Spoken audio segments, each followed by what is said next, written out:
നമസ്കാരം. കരിങ്കുന്നം സോളാറിൻ്റെ പുതിയൊരു വീഡിയോയിലേക്ക് സ്വാഗതം. നമ്മളിന്ന് നോക്കുന്നത് വളരെയധികം ആളുകൾ എന്നോട് ചോദിച്ചതും എന്നാൽ ഞാൻ ഒരിക്കലും ചോദിക്കാൻ സാധ്യതയില്ല എന്ന് വിചാരിച്ചതുമായിട്ടുള്ള ഒരു ചോദ്യമാണ്. അതായത് ഒരാൾ എന്നോട് ചോദിച്ചതാണ്, എൻ്റെ വീടിൻ്റെ തൊട്ട് അയൽപ്പക്കത്തുള്ള ഒരു വീട്ടിൽ വൈറ്റ് കളറുള്ള സോളാർ പാനലാണ്, പക്ഷേ എനിക്ക് ഫിറ്റ് ചെയ്തിരിക്കുന്നത് ബ്ലാക്ക് കളറുള്ള ഒരു സോളാർ പാനലാണ്. എന്താണ് ഇത് തമ്മിലുള്ള വ്യത്യാസം? വൈറ്റ് ആണോ കൂടുതൽ ബ്ലാക്കിനെ കഴിഞ്ഞും ബെറ്റർ ആയിട്ടുള്ള സോളാർ പാനൽ എന്നാണ് അദ്ദേഹത്തിൻ്റെ സംശയം. ഈ സെയിം കേസ് തന്നെ നിരവധി ആളുകൾ എന്നോട് പല പല രീതിയിൽ വാട്സപ്പ് വഴിയായിട്ടും അതുപോലെ കോൾ ചെയ്യുന്ന സമയത്തും ഒക്കെ എന്നോട് ചോദിച്ചിട്ടുണ്ട്. അപ്പോൾ ഞാൻ ഒരിക്കലും ഇങ്ങനെ ഒരു സംശയം ആളുകൾക്ക് വരുമെന്ന് ഞാൻ വിചാരിച്ചിരുന്നല്ല. പക്ഷേ നിരവധി ആളുകൾ ചോദിച്ചതുകൊണ്ടാണ് ഞാൻ ഇതുമായിട്ട് ബന്ധപ്പെട്ടൊരു വീഡിയോ ചെയ്യാമെന്ന് തന്നെ വിചാരിച്ചത്. അപ്പോൾ ഇതിൻ്റെ കാര്യത്തിലേക്ക് നമ്മൾ നോക്കുവാണെങ്കിൽ ഈ ബാക്ക് ഭാഗത്ത് വൈറ്റ് കളർ വരുന്നത്, അതായത് പാനലിൻ്റെ ഫ്രണ്ട് എല്ലാത്തിൻ്റെയും ഇങ്ങനെ വെള്ളമായിരിക്കും, പക്ഷേ ഈ ബാക്ക് കളറിൽ ഈ വൈറ്റ് വരുന്നത്, അതായത് ഇപ്പോൾ നമ്മളൊരു വീടിന് മുകളിലൊക്കെ പാനൽ ഫിറ്റ് ചെയ്ത് വെച്ചിരിക്കുകയാണെങ്കിൽ, ഇപ്പോൾ നമ്മൾ സാധാരണക്കാരായിട്ടുള്ള ആൾക്കാർ ഈ പാനലിനെ പറ്റിയൊന്നും അത്ര വലിയ അറിയത്തില്ലാത്ത ആൾക്കാരാണെങ്കിൽ അവർ നോക്കി കഴിയുമ്പം ഇത് മൊത്തം വെള്ള പാനലായിട്ട് നമുക്ക് തോന്നും. കാരണം അടിഭാഗത്തു നിന്നായിരിക്കും ഇതിൻ്റെ നോട്ടം ചെല്ലുന്നത്. അപ്പോൾ ഇതിൻ്റെ ഈ ഭാഗത്തു നിന്ന് നമ്മളിങ്ങനെ നോക്കുമ്പോൾ ഇത് കംപ്ലീറ്റ് പാനൽ വെളുത്തിരിക്കുന്നു. അപ്പം നമ്മുടെ വീട്ടിൽ ഫിറ്റ് ചെയ്തിരിക്കുന്ന അടിയിൽ നിന്ന് നോക്കുമ്പോൾ ഇത് ഇങ്ങനെ തിരിഞ്ഞിരിക്കുന്നത് പോലെ തോന്നും, കറുത്തിരിക്കുന്നു. അപ്പോൾ ഇതെന്താണ് ഇങ്ങനെ വരാനുള്ള കാര്യം? നല്ലത് ഏതാണ്, മോശം ഏതാണ്? ഇങ്ങനെ ഒരു സംശയം ആൾക്കാർക്ക് സ്വാഭാവികമായിട്ടും തോന്നാമെന്നുള്ള കാര്യം ഇങ്ങനെ ഒത്തിരി ആൾക്കാർ സംശയം ചോദിച്ചപ്പോഴാണ് എനിക്ക് ശരിക്കും മനസ്സിലാവുന്നത്. അതായത് ഇതിൻ്റെ ബാക്കിൽ നമ്മൾ ഈ വെളുത്ത് കാണുന്ന ഈ സംഭവം ഇതൊരു പോളിമർ ബാക്ക് ഷീറ്റാണ്.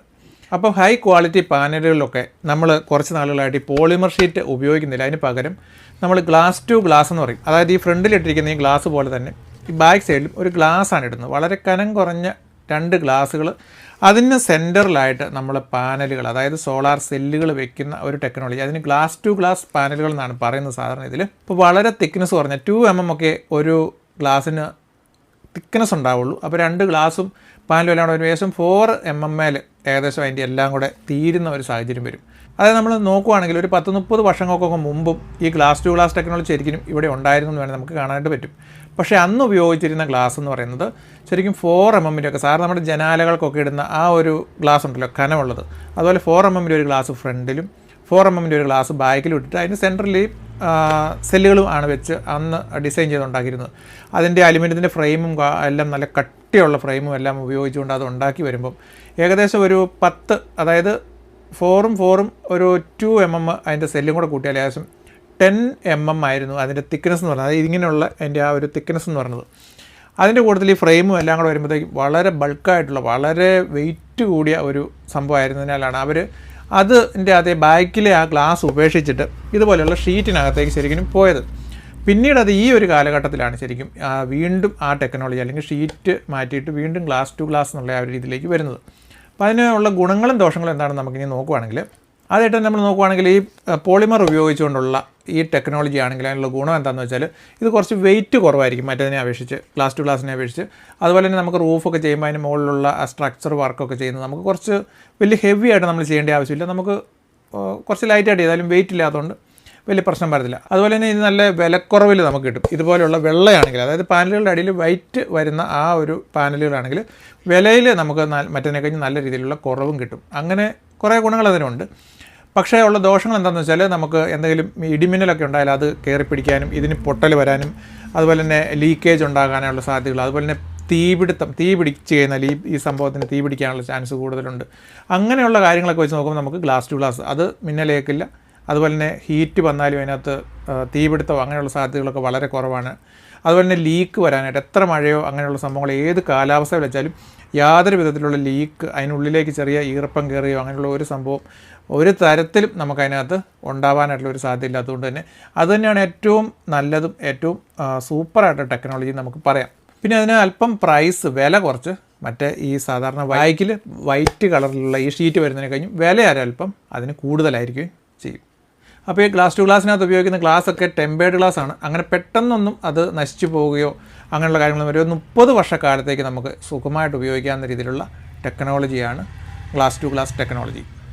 അപ്പോൾ നിങ്ങളിതിൽ ഏത് വാങ്ങണമെന്ന് എന്നോട് ചോദിക്കുകയാണെങ്കിൽ ഉറപ്പായിട്ടും നിങ്ങൾ ഗ്ലാസ് ടു ഗ്ലാസ് ടെക്നോളജിയിലുള്ള ബാക്കിലും ഫ്രണ്ടിലും ഗ്ലാസ്സുള്ള. അപ്പം ബാക്കിലും ഗ്ലാസ് വരുമ്പോൾ നമുക്കൊരു പ്രധാനപ്പെട്ട അതിൻ്റെ ഒരു ഗുണമാണ്, ബാക്കിൽ നിന്നും വെയിലടിച്ചാൽ അല്ലെങ്കിൽ ബാക്കിൽ നിന്നും പ്രകാശം അടിച്ചാൽ നമുക്ക് അതിൽ നിന്നും കൂടി പ്രൊഡക്ഷൻ, അതായത് നമുക്ക് വൈദ്യുതി ഉൽപ്പാദിപ്പിക്കുവാനായിട്ടും കൂടെ സാധിക്കും എന്നുള്ളതാണ്. അതാണ് ബൈഫേഷ്യൽ എന്ന് പറയുന്നത്. അപ്പോൾ പല ആൾക്കാരും നമ്മൾ ചോദിക്കാറുണ്ട് ഈ ഹാഫ് കട്ടും ബൈഫേഷ്യലും തമ്മിലുള്ള വ്യത്യാസം എന്താണെന്നൊക്കെ.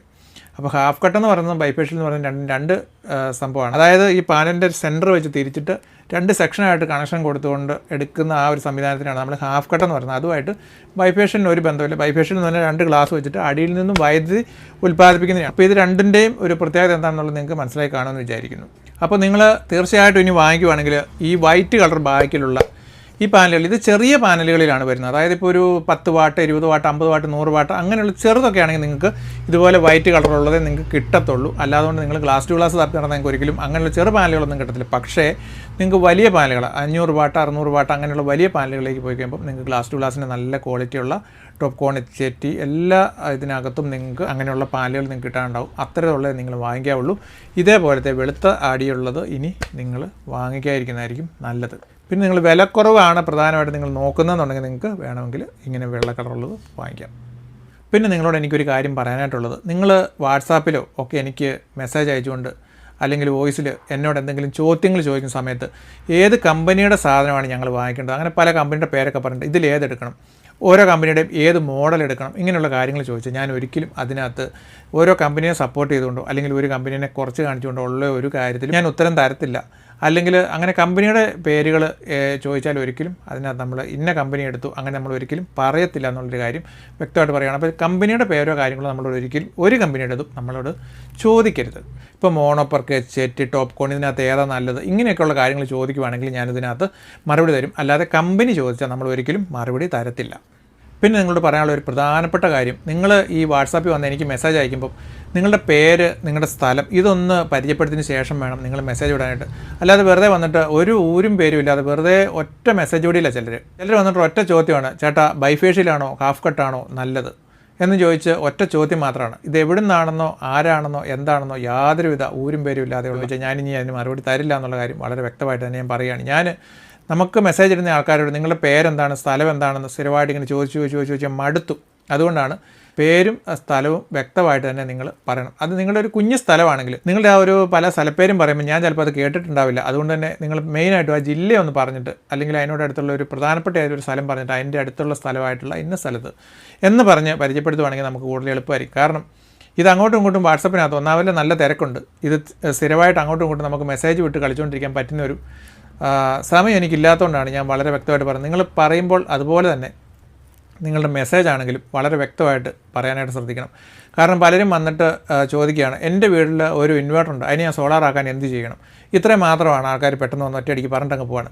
ഞാനിതിന് എന്താണ് മറുപടി കൊടുക്കുന്നത്? അപ്പം നിങ്ങളുടെ സ്ഥലം, നിങ്ങളുടെ പേര്, ജില്ലയൊക്കെ പറഞ്ഞിട്ട് നമ്മുടെ വീട്ടിലൊരു ഇൻവേർട്ടർ ഉണ്ട്, അത് ഇത്ര വാട്ടിൻ്റെ ഇൻവേർട്ടർ, ഇന്ന രീതിയിലുള്ള ഇൻവേർട്ടറാണ്, ബാറ്ററി വെച്ചിരിക്കുന്ന C10 അല്ലെങ്കിൽ C5 12 വോൾട്ടിൻ്റെ ഇൻവേർട്ടറാണോ 24 വോൾട്ടിൻ്റെ ഇൻവേർട്ടറാണോ ഇങ്ങനെയൊക്കെയുള്ള വിശദമായിട്ടുള്ള അത്യാവശ്യ കാര്യങ്ങളൊക്കെ ഒന്ന് പരിചയപ്പെടുത്തി പറഞ്ഞതിന് ശേഷം പറയുവാണെങ്കിൽ എനിക്ക് എന്തെങ്കിലും നിങ്ങൾക്ക് പറഞ്ഞു തരാനായിട്ട് പറ്റും. അല്ലെങ്കിൽ ഒറ്റ ചോദ്യത്തിന് വന്നിട്ട് നിങ്ങൾ ഈ സോളാർ ആക്കാൻ എന്ത് ചെയ്യണമെന്ന് ചോദിച്ചാൽ ദിവ്യദൃഷ്ടി വല്ലതും ഉണ്ടോ കണ്ടുപിടിക്കാനായിട്ട്. അപ്പോൾ അത് നിങ്ങളൊന്ന് മനസ്സിലാക്കണം. ജസ്റ്റ് വന്ന് ഒരു കമൻറ്റ് എന്തെങ്കിലും രീതിയിൽ കൂടി ഇട്ടേച്ചിട്ട് നിങ്ങൾ പോയാൽ ഞാൻ ഇനി അത് അങ്ങനെയുള്ള കമൻറ്റുകൾക്കൊന്നും മറുപടി കൊടുക്കുന്നില്ല എന്ന് ഞാൻ തീരുമാനിച്ചിരിക്കുകയാണ്. അപ്പം വ്യക്തമായിട്ട് പൂർണ്ണമായിട്ട് വരുന്ന മെസ്സേജുകൾക്ക് അഡ്രസ്സോട് കൂടി വരുന്നതിന് മാത്രമേ ഇനി നമ്മൾ മറുപടി കൊടുക്കത്തുള്ളൂ. അല്ലാത്തതെല്ലാം നമ്മൾ ഉപേക്ഷിച്ച് വിടും. അതുപോലെ ഒരു കാര്യമുള്ളത്, എന്നെ വാട്സപ്പിനകത്ത് നിങ്ങൾ കോൾ ചെയ്യരുത്. കോൾ ഞാൻ എടുക്കുന്നില്ല. വാട്സപ്പിനകത്തല്ല നേരിട്ട് ഡയറക്റ്റായിട്ടാണ് നിങ്ങൾ കോൾ ചെയ്തിട്ട് കാര്യമില്ല. കോൾ ഞാൻ എടുക്കുന്നില്ല.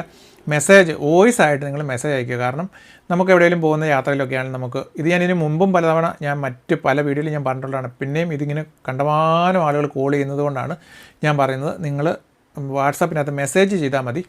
അത് ഞാൻ കേട്ടിട്ട് ഇയർഫോണൊക്കെ വെച്ചിട്ട് എനിക്ക് എവിടെയെങ്കിലും പോകുന്ന സമയത്ത് യാത്രയിലോ പണിയുടെ ഇടയ്ക്കൊക്കെയാണ് ഞാൻ കേട്ടിട്ട് പറ്റുന്ന എനിക്കറിയാവുന്ന കാര്യങ്ങളൊക്കെയാണ് ഞാൻ നിങ്ങൾക്ക് അതിനകത്ത് മറുപടി തരുന്നതായിരിക്കും. അല്ലാതെ നിങ്ങൾ കോൾ ചെയ്താൽ എത്ര കോൾ ചെയ്താലും ഞാനത് എടുക്കാനായിട്ടുള്ള ടൈം എനിക്കില്ല. കാരണം നിങ്ങൾക്ക് തന്നെ അറിയാമല്ലോ, ഇത്രയും ആളുകൾ കാണുന്നതാണ് ഈ വീഡിയോ. അപ്പോൾ ഇതിനകത്തുനിന്ന് ഈ ആളുകൾ എല്ലാവരും വിളിക്കാൻ തുടങ്ങി ഞാൻ ആരുടെ കോൾ എടുക്കും, ആരോട് എന്തൊക്കെ പറയും. ഒരിക്കലും നമുക്ക് ഒരു വ്യക്തിക്ക് അങ്ങനെ എല്ലാ ആളുകളുടെയും കോൾ എടുക്കാനായിട്ട് പറ്റത്തില്ല. എന്തെങ്കിലും അത്യാവശ്യമാണെങ്കിൽ നിങ്ങൾ മെസ്സേജ് വഴി എന്നോട് സംസാരിച്ചിട്ട് നമുക്കൊരു ടൈം പറയും. ഞാൻ ഇന്ന സമയത്ത് വിളിക്കുവാണെങ്കിൽ നമുക്ക് കോൺടാക്റ്റ് ചെയ്യാം അല്ലെങ്കിൽ സംസാരിക്കാം എന്ന് പറഞ്ഞതിന് ശേഷം ആ ഒരു ടൈം ഫിക്സ് ചെയ്തിട്ട് അങ്ങനെയാണ് സാറിന് ഇത് കോൾ എടുക്കുന്നത്. അപ്പം ഡയറക്റ്റായിട്ട് നിങ്ങൾ കോൾ പെട്ടെന്ന് വിളിച്ച് കഴിഞ്ഞാൽ എല്ലാവരും കൂടെ വിളിച്ച് കഴിഞ്ഞാൽ ആകെപ്പാടെ മൊത്തം പ്രശ്നമാകും. അതുകൊണ്ട് നിങ്ങൾ മെസ്സേജ് വിട്ടാൽ മതി. പിന്നെ അതുപോലെ തന്നെ മെസ്സേജ് വിടുന്ന എല്ലാവർക്കും കൃത്യമായിട്ട് അപ്പം തന്നെ ഒന്നും മറുപടി കിട്ടത്തില്ല. ഒരു ചേട്ടന് കഴിഞ്ഞ ദിവസം മെസ്സേജ് ഇട്ടിട്ട് അപ്പം തന്നെ മറുപടി കിട്ടിയില്ല, അതുകൊണ്ട് ഭയങ്കര പരാതിയാണ്. അപ്പം നമുക്ക് 2 ദിവസമായി എന്നിട്ടും നിങ്ങളിത് എവിടെ പോയി കിടക്കുക എന്നൊക്കെ ചോദിച്ചാൽ എനിക്ക് പിന്നെ തിരിച്ച് രണ്ടാമത് മെസ്സേജ് ഇട്ടിരിക്കാൻ നോക്കിയപ്പോൾ അപ്പോൾ നമുക്ക് ചിലപ്പോൾ ഒരാഴ്ചയൊക്കെ ചിലപ്പോൾ താമസം എടുക്കും, ചിലപ്പോൾ എന്തോരം താമസം എടുക്കുമെന്ന് പറയാൻ പറ്റില്ല. ഒരുപാട് മെസ്സേജുകൾ, കൂടുതൽ മെസ്സേജ് വന്ന് കിടപ്പുണ്ടെങ്കിൽ അതനുസരിച്ച് നമുക്ക് താമസം വരും. ഓരോരുത്തർക്കും മെസ്സേജിന് മറുപടി കൊടുക്കുമ്പോൾ നമ്മൾ ചിലപ്പം 10 മിനിറ്റൊക്കെ ഓരോ മെസ്സേജിന് നമ്മൾ മറുപടി കൊടുക്കാൻ വേണ്ടി നമുക്ക് ചിലപ്പോൾ യൂസ് ചെയ്യേണ്ടതായിട്ട് വരും. കാരണം അത്രയും കോംപ്ലിക്കേറ്റഡ് ആയിട്ടായിരിക്കും ഓരോ കാര്യങ്ങൾ ചോദിക്കുന്നത്. അപ്പം വിശദമായിട്ട് പറഞ്ഞു കൊടുത്തില്ലെങ്കിൽ പിന്നെ നമ്മൾ പറഞ്ഞു കൊടുക്കുകയും ചെയ്തു, പിന്നെ അതിനകത്ത് ഒരു കൺഫ്യൂഷൻ ഉണ്ടാകണ്ടല്ലോ എന്ന് കരുതി നമ്മൾ വളരെ വ്യക്തമായിട്ട് പലതും പറഞ്ഞു വരുമ്പം സമയം പോകും. അപ്പോൾ അതുകൊണ്ടാണ് ഞാൻ പറഞ്ഞത്, നിങ്ങൾ മെസ്സേജ് ഇട്ടാൽ എല്ലാത്തിനും കൃത്യമായിട്ട് അപ്പം തന്നെ മറുപടി കിട്ടണമെന്ന് നിർബന്ധമില്ല എന്ന്. അപ്പോൾ ഇന്നത്തെ വീഡിയോയിൽ ഇത്രയും കാര്യങ്ങളാണ് നിങ്ങളോട് എനിക്ക് പറയാനായിട്ടുള്ളത്. ഇത് നിങ്ങൾക്ക് വളരെ ഉപയോഗപ്രദമായി എന്ന് വിചാരിക്കുന്നു. ഉപയോഗപ്രദമായെങ്കിൽ ലൈക്ക് ചെയ്യുക, ഷെയർ ചെയ്യുക. അതേപോലെ തന്നെ നമ്മുടെ ചാനൽ സബ്സ്ക്രൈബ് ചെയ്യാതെയാണ് കാണുന്നുണ്ടെങ്കിൽ ഇപ്പം തന്നെ ഒന്ന് സബ്സ്ക്രൈബ് ചെയ്യുക, നമ്മളോടൊപ്പം നിൽക്കുക. ഇതേപോലത്തെ പുതിയ നല്ലൊരു വീഡിയോ നമുക്ക് വീണ്ടും കാണാം. ബൈ.